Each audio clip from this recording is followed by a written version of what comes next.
শহর দুর্গাপুরের একটি অন্যতম ক্লাব ইস্পাত পল্লী নেতাজি ক্লাব। প্রতি বছরই তাদের সরস্বতী পুজো হয় সম্পূর্ণ অন্য ধরনের, যা দর্শনার্থীদের মাতিয়ে তোলে। এবছরে কিছু কমতি হবে না, এমনটাই জানিয়েছেন পশ্চিম বর্ধমান জেলা ক্রীড়া সভাপতি তথা ক্লাব সদস্য স্বাধীন ঘোষ। রবিবার তারই খুঁটি পুজো হয়ে গেল মহা ধুমধাম করে। এবছর ক্লাবের পুজো 18 বছরে পদার্পণ করবে। এবছর তাদের পুজোর থিম হবে একটু অন্যরকম, তবে ক্লাব কর্তৃপক্ষ এ বিষয়ে এখনও প্রকাশ্যে কিছু আনেননি।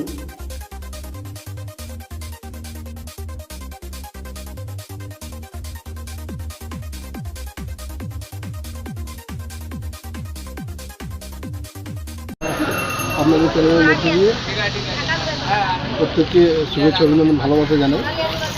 আমরা সকলেই জানি যে আমরা আর কিছুদিনের মধ্যেই আমাদের বাগদেবীর আরাধনায় আমরা মেতে উঠব এবং দীর্ঘ 1 বছর যে সেই প্রতীক্ষার অবসান ঘটতে চলেছে 2025-এর সরস্বতী পুজো, বাগদেবীর যে আরাধনা।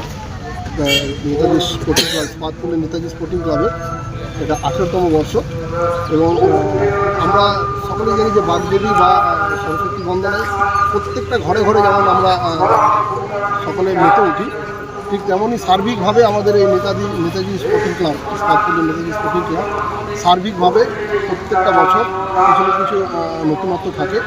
তো তেমনই 2025-এর সরস্বতী পুজো, সেই সরস্বতী পুজো কিছু একটা নতুনত্ব থাকবে, আগামী দেশের সামনে তুলে দেবে।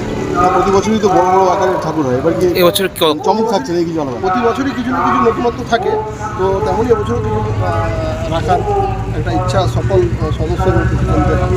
বাজেট আনুমানিক বাজেট এখনও ঠিক করা হয়নি, তবে নতুনত্ব কিছু থাকবে।